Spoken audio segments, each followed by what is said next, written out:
Welcome to Bite Size, brought to you by Priestley's Gourmet Delights. Each episode will bring you ideas, news and insights into the food service industry with a bite-sized summary. I'm Xanny and I will be your host.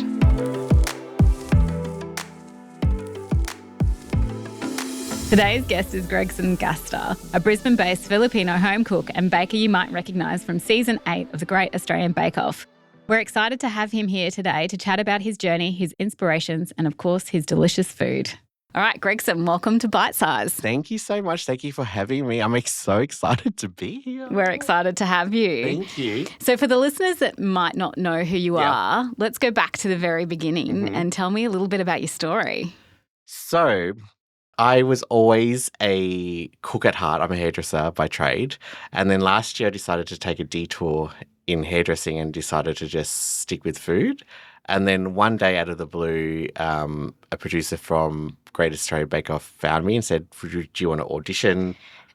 Found you how? Through Instagram. Oh, my God. Are you serious? It's just so random. I'm like, because, you know, when you look at your DMs, you're like, oh, no, this can't. Like, what? Who is this person? And, like, what, you know. You're talking to the person who has a limited Instagram profile.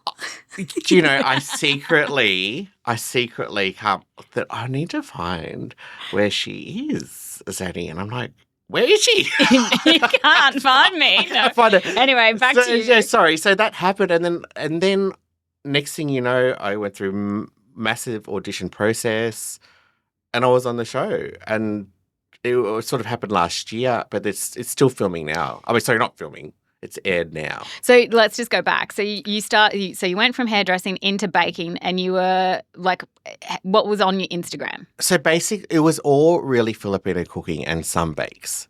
So my heritage, my background is Filipino. Yeah. But the first thing this producer said to me was, oh, my God, I love your stuff and I love your colourful shirts. I was like, oh, thank you.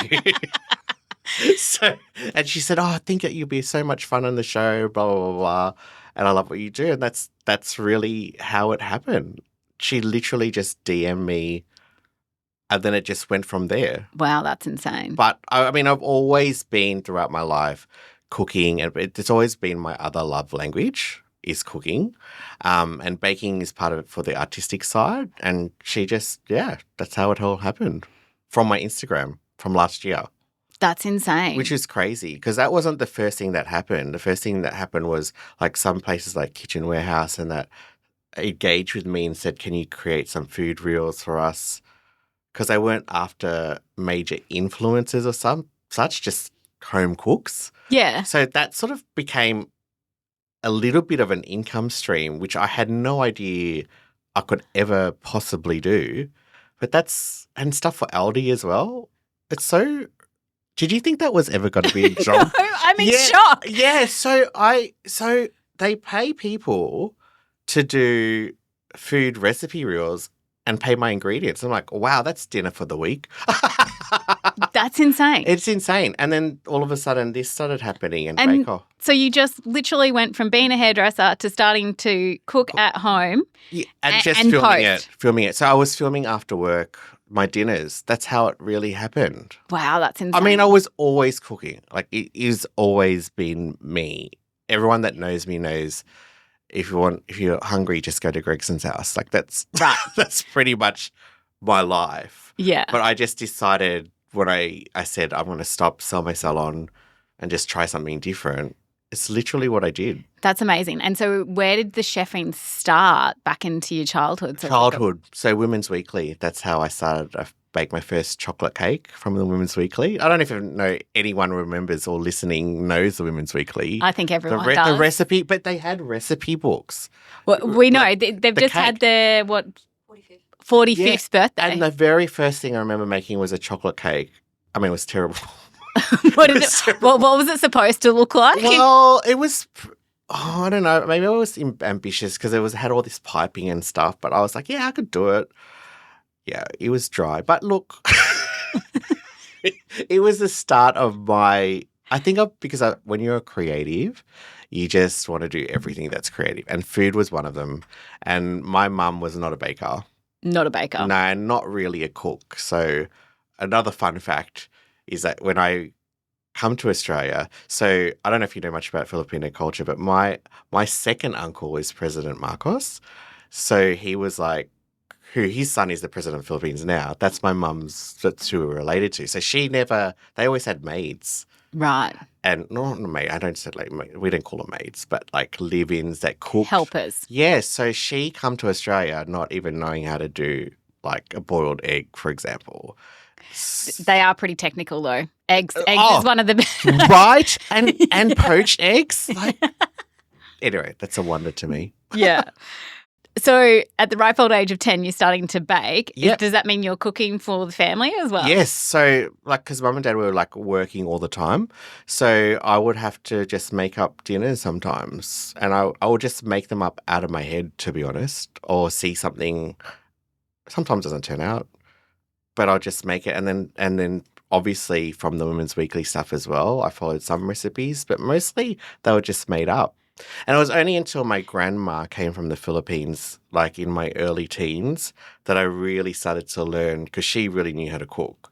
And I started to follow her stuff. Yeah. And then I still remember to this day making her famous spring rolls. I don't know. Ooh, yeah. yum. And it's just a real art. And the way she did it was like so speedy. And I was like, oh my God, how you do? Anyway. To this day, they're famous spring rolls in Melbourne. Yeah, I can imagine. I love a good spring roll. Like they're so underrated. And I don't know if you know much about the Filipino ones. They're really tiny and they're really a lot. It's quite meaty. It doesn't have a lot of the other stuff like in the Vietnamese ones where you have like the vermicelli and everything. Yeah. It's really like meat. Delicious. But little. Yeah, delicious. So it's addictive, if you know what I mean. So it's like crunchy, salty, lots of umami sort of flavors. Yeah. You would love it. Like they go in a second. I can imagine. So when we make it in batches and freeze it. How many? At least 300. Oh, wow. Yeah. Because you can't just make, because they're so little, you can't just make. It's almost like if you had to do a whole day of making raviolis, you can't just make. Yeah, fair enough. You know. Yeah, you've got to make sure that you feed the masses. Yeah. So, you know, when you were talking about the producer sliding into your DMs, was it an instant yes for you? No, because I was like, is this not real? And then she gave me her WhatsApp number, and then she messaged me, and I said, this must be real. And then she said, I'll give you a call. And I thought, oh, no, this is not going to happen. So she called me, and then that's when I went, oh, shivers. And this is real. Right. And so what was your first day filming like? Oh, so we literally rocked up. We met everyone at the airport, and then we were taken to a secret place, wherever it was. And the first day of filming was, I didn't really know what to expect. But for some reason, the cameras were all on me straight away. I guess because they got me as me, which I just love being amongst people, and it was quite bubbly. But it was actually, I loved it, actually, to be honest. I mean, they do contain you because there's only 12 of us. I don't know if you know Bake Off at all. Yeah, I've watched bits and pieces yes, of it. The British one, is where it started, is brilliant. And you do really become a family. Like, as soon as you're put under that pressure and you first meet the 12 other bakers, you're instantly bonded because it's so much pressure in one day. And we're literally, from day one, into it. So what does a day look like in terms of like filming? 100 hours. So it's for one episode? Yep. So, no, even just for like part of the one episode. Oh, wow. Yeah. So talk us through it. So, example, without divulging too much, you basically up at the 6 o'clock, you're off to the whatever, and basically a lot of it is whatever recipe you're doing for that day, a lot of it is just doing take after take after take of standing around and, produce. It's basically warming you up because a lot of the times, a lot of these bakers probably weren't versed in being in TV and stuff. Whereas I had a little bit of an advantage because my husband's in the arts and being Filipino, we always were in performing or singing or something. So I always said if I wasn't going to do Bake Off, I'll probably do Miss Universe. You'd be a great Miss Universe. It was kind of like we were group. What would your outfit Oh be? God, no, probably a cake. But it was more that you kind of, I think we were group. We're so used to being in front of like cameras and stuff like that it was really, it was just sort of natural for me to be a part of it and just be who I am. Yeah. And I never found it difficult. It was daunting meeting the judges like Rachel Koo and Janet Purchase because I absolutely idolize her. Idolize them. And they're so lovely. And the co-host, Natalie Tran, I don't know if you know her, or Tom Walker, he was new because sadly Carl Wilson, who was the co-host last year, passed away. Yeah. But meeting them was absolutely the highlight. But I think the most daunting thing is when, you know how much love you put into your baking. Yes. And stuff like that and your cooks. And for someone to critique it, it's almost like your stomach just drops. Yeah. Because you have no idea. I mean, what your palate would be to someone else could be completely different. Do you think? Yeah, absolutely. Because, I mean, I know from a taste bud perspective that you've got to keep on continually exposing yourself to new flavours and textures and things like that. But I think if you get it right, yes, majority of the people will be like, yes, it's amazing. You're right. Because my first signature bake, I was worried how that would be received. What was it? So I don't know if you know ube. The flavor, it's like a purple. It's a yam. It's yam Oh, based, yes. but it's like almost like pandan, where it's like that earthy vanilla flavor, but it's purple. So we had to do like an imprime roll, which is like a Swiss roll. So I did an ube sponge, and you had to have a print on it, and I had dancing pineapples because I had pineapple curd and an ube chantilly cream. Oh, wow. So I was worried how that would translate to because it's not. It's got a certain distinct flavour, even though it is vanilla. There's that earthiness to it. Yeah. But with the pineapple curd, I think you have that. It's just that balance, getting that balance. And it was totally, like, they loved it. And I was absolutely gobsmacked because it's something that a lot of people probably haven't even heard of. But I have to say that the colour and the look of it looked inviting. Well, people eat with their eyes. Yes. So that's the other part, right? Like, That's you can't right. just slop it on a plate. It has to look visually appealing too. Exactly. But then I was also thinking, because someone said, I don't like purple. I'm like, oh, great. Yeah, but once you put pineapple into a curd, you know, it's a bit different. I know. But it was actually to this day is probably one of my signature flavours. Oh, really? Yeah, because that took me a while to construct getting that balance right, because it's also the amount that you put into the roll as well, like the amount of cream, Yes. the amount of curd, like the ratios play an important part Absolutely. in that, and the amount of sponge. So had you cooked it before? I had cooked it before, but Okay. I've never done it with a print. Yeah, okay. Like that was a next level stuff. So how did you get the print on it? So it's like the cake batter. Oh, You had to draw it on right. and freeze it. But because you're on a time limit, like the pressure is on.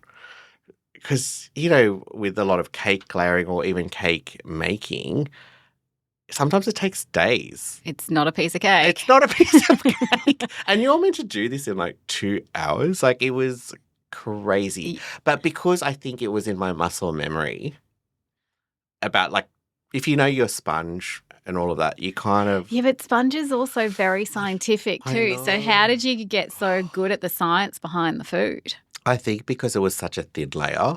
Right. And it doesn't take long to cook. But I think the crucial area was the cooling of it. Yeah. Because you had no choice but to put it in the fridge. But then there's condensation, there's like, Yes. it could crack. So Yes. it literally... You're speaking my language. Like I'm thinking about the commercialization of it and what we do and some of the science behind our... I have to say it was partly fluke. Because those elements play a part. Yeah, but it also comes back down to is when did you pull it out of the oven too? I had the right time. Yes. Just the right time. Yes. Because it's just that crucial minute that can make all the difference. Especially when it's so thin. I know. Yeah. And I don't, yes. And that's why you hear people go, oh my God, this has never happened to me before. But it can. And especially you don't know these ovens. Yeah, but that's what I like. One of the things that I know about commercialization of sweet baked goods, Yes. right? Because that's what we're good at. Is Amazing there are stuff you do. so many things that can go wrong. So it doesn't matter how good your recipe is. If No. you don't have the precise process every single time, you can't make it. No. And you've got to have the right temperatures, Yes. even from the batters through to the ovens to the cooling Yes. process. Yes. And you can't put the cake into the freezer or the fridge too early because otherwise you will crack it, as you said before. Oh. I think the cake gods are on my side that day because I was probably one of the only ones that it didn't really crack. Oh, that's amazing. Some, not all of them did actually, to be fair, but it was just, I don't know what happened. Anyway, they loved it. And that's then good. I loved, like, Darren's gorgeous. Like, to this day, he said that he'll never forget that in prime roll. So, is that what you call it, in prime roll? Is that a thing? I don't know. I would call it a sponge roll. Yeah, that's But I'm very Aussie. I don't know. Because when I first got in prime roll, but I think it just means print. Oh, whatever. I don't know. Anyway. And so what did you take away from your experience? Not to take things to heart. I think with, as you said, elements of baking, there's so many variables. Yeah. Right? If you get one thing wrong, like I know with my technical bake, like I really should have, if you've done like, it's almost like a Swiss meringue, I guess. Not Swiss meringue. Yes, buttercream. Yeah. And if you don't get it at that right consistency, I would have been better off just waiting that extra time to get the right consistency for we made an estehare torta, which is Hungarian. It's like a dakwa, layered dakwa. Oh, like the pancake day. Oh, cake. but it was delicious. Yeah, I can imagine. But you need to get that buttercream right. Otherwise, mine just went everywhere. Yeah, but buttercream is also very technical because it comes back down to temperature. I know. And the whipping of the butter, and you can take it too far. Anyway, it sounds like we have similar experiences with baking. Yes, it's just so hard. But anyway, all right. So one of the things that makes your cooking so exciting is how often you use culture and creativity. So how do you stay connected to your Filipino roots? Well, growing up, there's a lot of actually. I didn't love Filipino desserts. You didn't? No, but I think as I gotten older, it's what I craved. Like, for example, there is I want to keep this quick. There is a bread. It's influenced by the Spanish. So they do a lot of savory sweet. So there is this sweet sort of brioche roll that they make. But get this, what they put over the top is margarine and processed cheese and sugar. Yeah. But you could imagine those tastes together because back then, like, we didn't really have butter, like they didn't have butter. So it was whatever was accessible. So it was margarine. And you could imagine the taste of sweet with the cheese. Yeah. So I would try and incorporate like elements of that into my bakes. Like an example was I made a bagel once, which sort of had those elements. So I stuffed it with the cheddar cheese inside, but had that what's that rock sugar called? The Swedish sugar? Oh, I know what you're talking about, but I don't over the top, but it just gave you a hint of what it was like. And also the crunch. Yes, but it just, because it's so then hard to explain to someone, I'm just putting cheese in this dessert. Yeah, but you think about cheesecake. Yes, actually, cheesecake is my husband's absolute favorite. Yeah. Like if I make a cheesecake, it doesn't matter what I put in it, as long as it's a cheesecake. Have you ever tried to eat a cheesecake base up? So flip it upside down and eat it warm. Do that. It's freaking amazing. Say that again. Okay, so a baked cheesecake. Yes. So let's say it's just a New York baked cheesecake with a biscuit crumb base. Yeah. Yeah. Okay, so flip it upside down. So once you've done your baking and your cooling so you don't crack it, flip it upside down so while it's still warm and eat it from the base up. You have to do it and let me know what you think because it is epic. It is seriously epic. And I think it will give it a different textural element. It does. So back in the day, my sister and I, when we were children, when we used to work in the facility, we used to eat them upside down, and it's seriously one of the best food experiences I've ever had. It's really good. Oh my gosh, I have to do that now. Yeah, you'll have to do it. No, and you'll have to for all the time. Yeah, and you'll have to let me know what you think.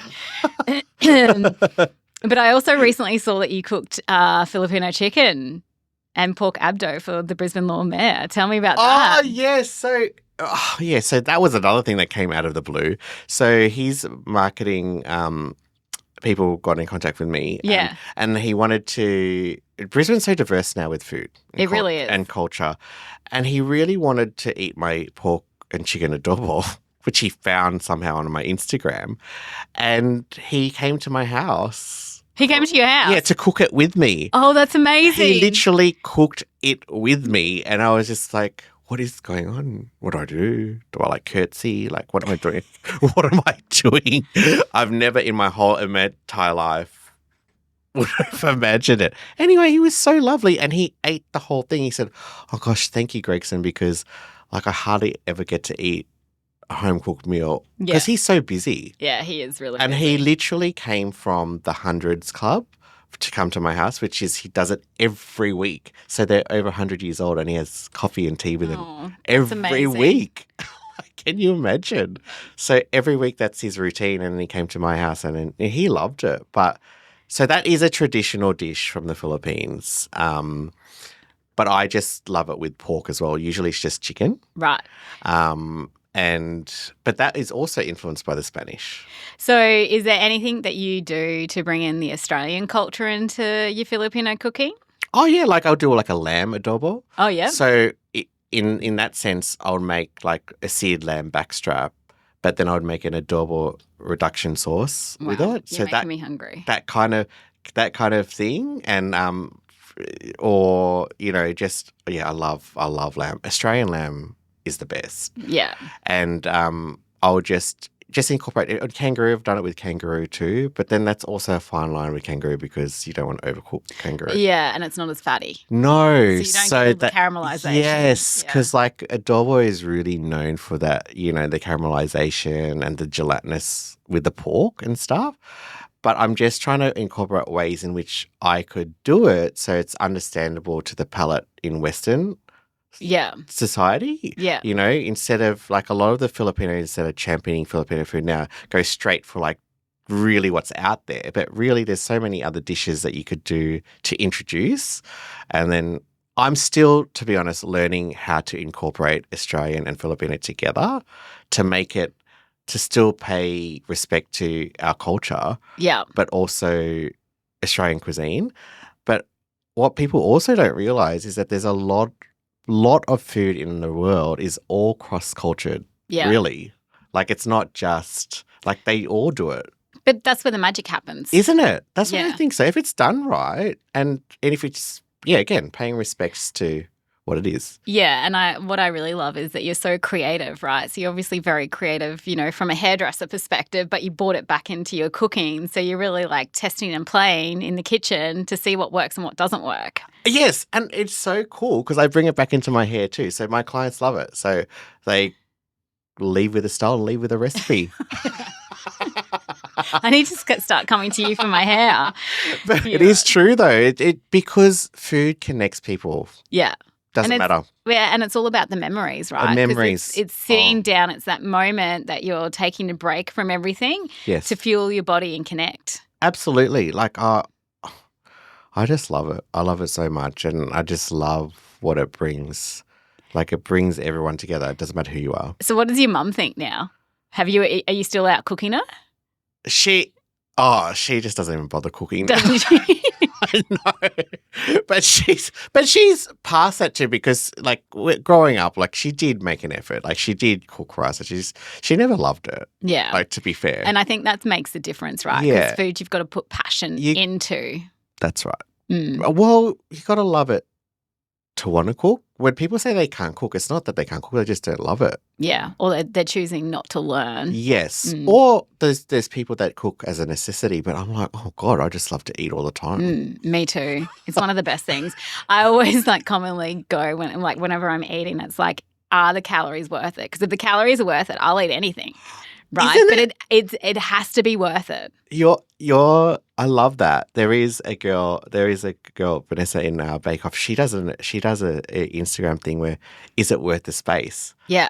It's such a cool concept because, she, watches what she eats. She loves food, by the way, but it's a good concept. Like, is it worth the calories? Yeah, because if it is, you eat it. Give it to me. That's right. Exactly. Give it to me now. I think that's a really cool thing. Yeah. All right. So have you got a classic Filipino dessert that you'd love to turn into an Aussie traditional one? I do, but I don't know how to make it Aussie. So it's called, not Shivers Regal, that's an alcohol. It's basically, it's a cashew nut. So it's like a meringue, almost like a daqua meringue, but laid in cashew cream and nuts. But I just want to work out a way in which I could do that and make it, put an Aussie spin to it. Mango? Oh, yeah, or some sort of citrus, do you think? But I don't, see, my also thing is like, I don't want it to curdle. Because on its own, it's delicious, but I have to say it is very sweet. Right. So there might, or maybe introducing Kakadu plum, some sort of dust or something. Yeah, amazing. Be really cool. Like native Australians, I'm learning a bit more about. Yeah. I think that's really cool. So that's one thing I want to do with the desserts. And also we do like a creme caramel, which is leche flan, which is the flan, but I want to try and make it, I'm still working on a concept to do something a bit more fusion. So have you done a food science degree, or how do you come up with your recipes? I literally fluke it. How? What I say by fluke it, sorry. I have techniques. Yeah. And then I just try and be creative and bring it together and see if it works. Okay, biggest failing then, because let's my gosh, baking is a science. So biggest failing is my danishes with pastry. Pastry so hard. Yes. Because I still am yet to find a really good butter that doesn't, with the high fat content. Pepper says, not one of them? I want to, yes. Well, see, this is what I'm learning because I've just started doing it, but I've failed so many. It's in the lamination, man. The lamination is but I failed so many rough puffs and I finally got it down packed. But I don't know why it took me 1 year. Because it's really technical. It's really technical. Yes. Puff pastry is one of the hardest And Queensland things. is the worst. It's too hot. You need to do it with aircon on. Yes. And my husband hates the aircon. Does he? And I'm like, it's pastry. It's pastry week. You get to eat afterwards. Just let me create for you. So, yeah. But it is a science. You're right, it is a science. But I also think there's still an element of instinct as well. I think if you understand the parts that can be instinct over science, because some of it is, for me, baking powder, for example. If you put that into a cake, you got to get it into an oven. Yes. But you can play with flavors, absolutely. Yes, the flavors is, you're right. It's actually more about the flavors than anything, but the fundamental is the science. Yes, totally agree. Yeah. And so where do you find your inspiration from? Oh, that is a really good question. Oh, a lot of TikTokers and influencers actually that are doing cooking that I've never thought to do. There's this one guy, Ian Inks, I don't even think it's his name, but he's a Filipino guy. He's got 8 million followers in TikTok and you should find Ian Hawks or something. And in Instagram, Ian, you would see him and he champions Filipino food, but he does it in a way that he does the classics, but that he also does fusions, but he just makes it so easy to watch. Yeah. It's really hard to condense something in a certain time frame that people are still interested in. Yeah. And want to engage further. Yeah. So I get a lot of inspo from him, not as in copying, but I don't know how he thought of that. Because I forget that even though that's why I don't think I'm creative, but when you see stuff, but I think it's just hard on myself. Yes, I would agree. I think I'm just hard on myself. Yeah. Yeah. And I think there's so much content out there these days that you're like, oh my God. I get into a rabbit hole. Do you? Yeah, because as soon as I like one thing, it's then the next thing I like, the next thing I like, and then I don't end up doing it. So I spent half a day researching and not actually doing anything. Yeah, but you're researching, so you know. Yes. So you mentioned before on the Australian Bake Off that, you know, it was really challenging giving your, you know, your blood, sweat and tears across to someone to taste. Yeah. How do you cope with when they don't like it? Surprisingly well. Surprisingly well. But to be fair, it was only my technical that I didn't get good praise for. But that was my fault anyway. Like, so I took it on the chin because I knew what exactly went wrong. Yeah. Okay. I think when you bake for that long, you know when you've done something wrong. Yeah. And you know the parts where you went wrong. Yeah. And I think with baking as well, as you can instantly tell when something's wrong. Oh, instantly. Yeah. There's no, and then you can say it. You're screwed. Like you just can't actually, that's it. You just got to head it up. Yeah. Yeah. So and hope for the best. I was so embarrassed though because I had to like carry this. It didn't look terrible, but like my cake was like half flatter than the rest of them. Yeah. Didn't rise properly. No, that actual buttercream in between. Yes. So, well, I think it's a Swiss buttercream. It was something along those lines, but you had to do it over a Bamer, like a, you know, but it's really, I just needed to whisk it longer and the pressure got to me. Yeah.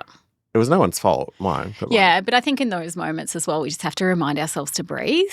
Yes. You know, and it's not going to be something that we're going to think about on our deathbed and we're going to be okay. That's a good one. I don't ever, yes, I should think about that next time. It's not going to kill me. That's what I think about though sometimes when I'm in really high pressure situations. Yes. Is it something that I'm going to remember on my deathbed, yes or no?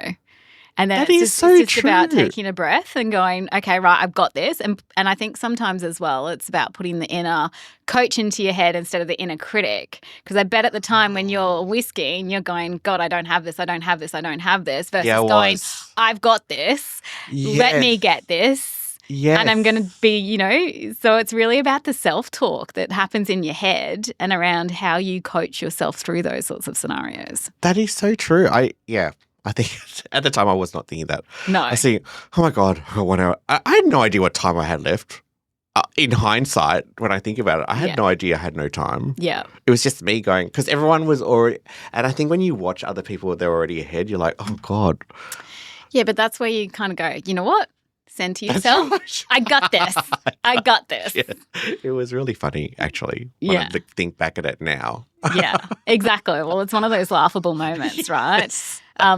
Yeah. Because it was such an easy, it was such an easy thing to fix if I had waited. Yeah. That really just determined. No, but hindsight's a wonderful thing, right? Isn't it? Yes. You know, you can't go back and change the time. You can only focus on the future. That's right. Which brings me to what's next for you? Who knows? I do know. So my next thing now I'm going to do, I've been getting a lot of things like, well, I'm going to do something in the food and wine show. Oh, cool. Well, it's literally me just going and trying out some stuff. People have reached out and wanted me to do a review and some things, which I think is really cool. Like all of this food stuff has given me opportunities like in the food world, which I love because I could still do my hair as well. Like it's not like it's a full-time thing. Yeah. So I don't know what to be honest, what it is at the moment. I'm just enjoying the ride. Yeah. While it's here because I never thought I'd even be here talking about food. I know. On a podcast. All from a DM. That's a great title. It was all from a DM. It was literally all from a DM. Me for that later. That was such a great, oh my God, that's a good hook. It literally was all from a DM. I never thought, well, 2 DMs to be honest. Because my first DM was the Kitchen Warehouse gig, which I never thought would, and I was doing stuff for them for a while actually. Do you still do Not anymore, but other friends of mine have been doing it because I think they just try to change it up a bit. So have you got other friends that are passionate about cooking? Oh yeah, like ex-MasterChef people. Yeah, okay. Like lots. Christina. So based off the... Yeah, we've all met. Yeah, from Bake Off, you become this family with ex-MasterChef, and even around the world. They're really cool people. You know, and they all love food. And so I have built this food network amongst these amazing, talented people. Like even at ex-MasterChef last year, like Harry, he's awesome, you know. Wow. Yeah, so it's all from just my Instagram. So have you had a dinner party with them? No, I And will all though. cooked? Yeah. And like even through this too, like I've become friends with Marion Grasby. It's really so cool. Like I just love it. Like Wow. this whole experience. And again, Bake Off was only part of it. Yeah. So literally the world is your oyster. I think so. Yeah. Amazing. Well, thanks so much for coming on Bite Size today, Gregson. Oh no, thank you. I had so much fun. And Yeah. can I mention these cupcakes? Yeah, you can. I've just been eyeing them off. So hard. Yeah, well, you can actually take some home. So they're our No. matcha strawberry individuals. Yes. Launched today. So Yum. very exciting. They but look so beautiful. yeah, they are pretty beautiful. We do make some pretty amazing products. So thanks for coming on Bite Size, Gregson. It's been amazing learning about your baking journey and how your Filipino cuisine and culture really inspires delicious treats. No, thank you for having me. It's been such a pleasure and it's such a great opportunity for me to actually speak about my culture. So amazing. Thank you and kudos to your amazing company. Like, it's just incredible and so inspiring. So thank you again. Oh, thanks, Gregson. Yeah. Thank you for listening to today's bite-sized episode. We hope you got some industry insights and tips for your business. Subscribe to our podcast and tune in to our next episode. Feel free to reach out to me for any comments and questions via LinkedIn.